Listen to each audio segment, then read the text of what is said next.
Pertumbuhan digitalisasi yang sangat cepat juga berpengaruh ke pemerintahan, khususnya di bagian birokrasi. Hal ini dimanfaatkan dengan baik oleh Mahkamah Agung dengan melakukan percepatan elektronisasi administrasi perkara pidana, menciptakan inovasi pelayanan perkara pidana secara elektronik, yaitu aplikasi e-Berpadu.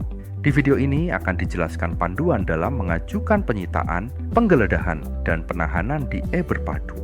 Pengajuan penetapan izin atau persetujuan penyitaan. Berdasarkan Kitab Undang-Undang Hukum Acara Pidana, izin penyitaan diatur pada pasal 38 ayat 1, persetujuan penyitaan diatur pada pasal 38 ayat 2, sedangkan izin sita khusus diatur pada pasal 43. Perbedaan dari ketiga penetapan tersebut akan dijelaskan lebih lanjut di video ini. Pertama, login di e-Berpadu menggunakan akun penyidik yang sudah terdaftar. Kedua, pilih e-Sita, lalu pengajuan, dan pilih tombol tambah. Ketiga, penyidik menginput data penyitaan sesuai dengan isi data dokumen penyitaan.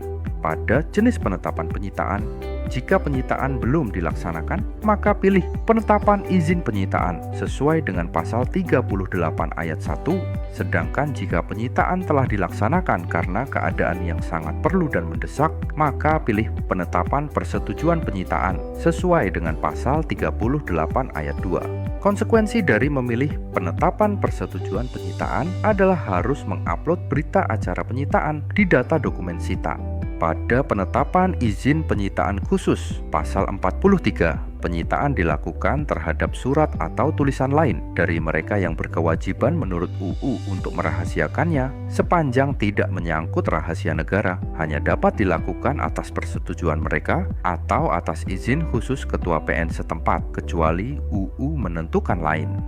Keempat, pada izin penyitaan terhadap, selain mencantumkan barang apa yang disita, juga wajib mencantumkan di mana dan dilakukan kepada siapa penyitaan tersebut.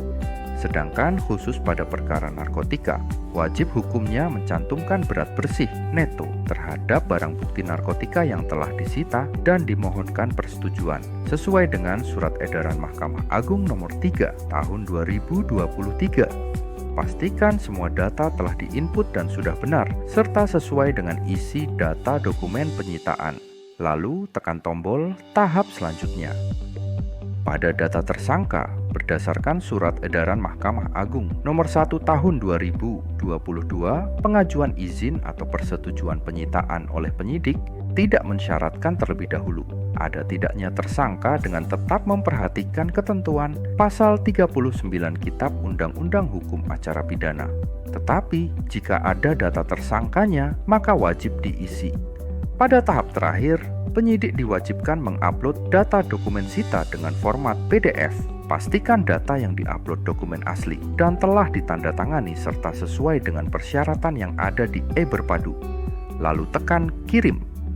Yang ini adalah untuk pengajuan penetapan izin penyitaan, dan yang ini adalah pengajuan penetapan persetujuan penyitaan, pengajuan penetapan izin atau persetujuan penggeledahan. Berdasarkan Kitab Undang-Undang Hukum Acara Pidana, izin penggeledahan diatur pada pasal 33 dan persetujuan penggeledahan diatur pada pasal 34. Perbedaan dari kedua penetapan tersebut akan dijelaskan lebih lanjut di video ini. Pertama, login di e-Berpadu menggunakan akun penyidik yang sudah terdaftar.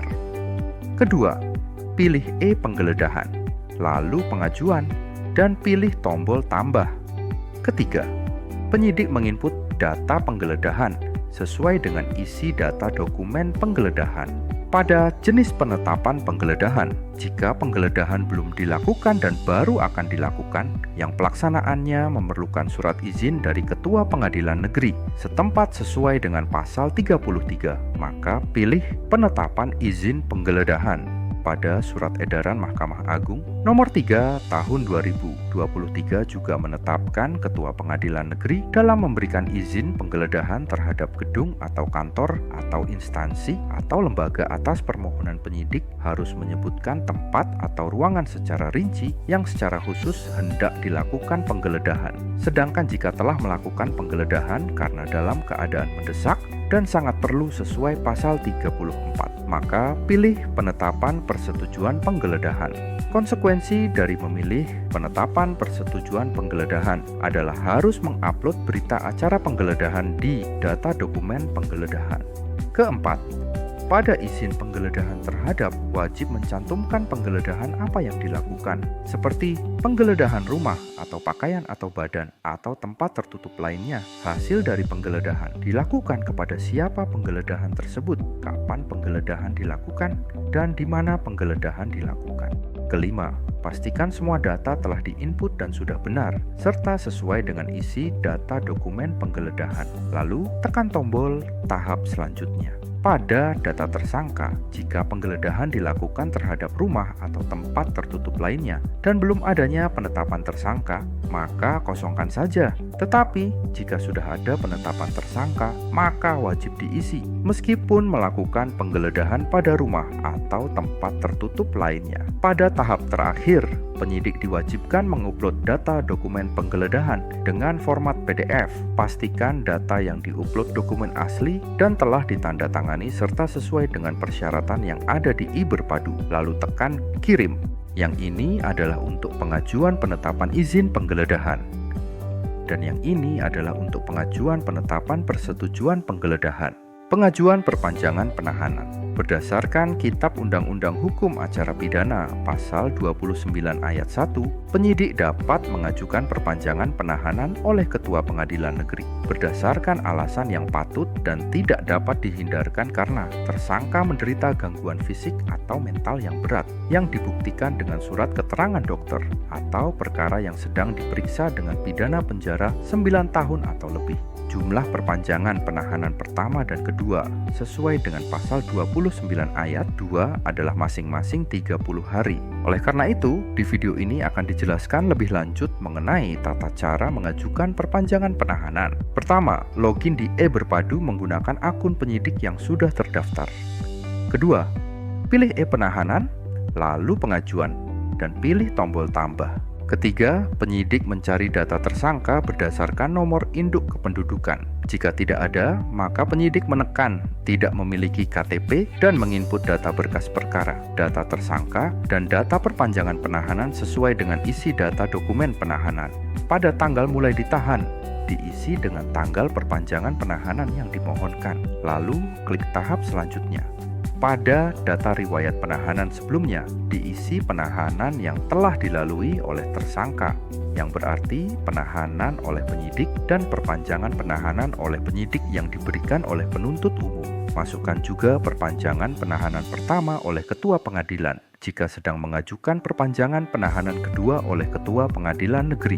Lalu, tekan tombol tahap selanjutnya. Pada tahap terakhir, penyidik diwajibkan mengupload data dokumen penahanan dengan format PDF. Pastikan data yang diupload dokumen asli dan telah ditandatangani, serta sesuai dengan persyaratan yang ada di iBerpadu. Lalu, tekan kirim. Yang ini adalah untuk pengajuan perpanjangan penahanan pertama oleh Ketua Pengadilan. Dan yang ini adalah untuk pengajuan perpanjangan penahanan kedua oleh Ketua Pengadilan.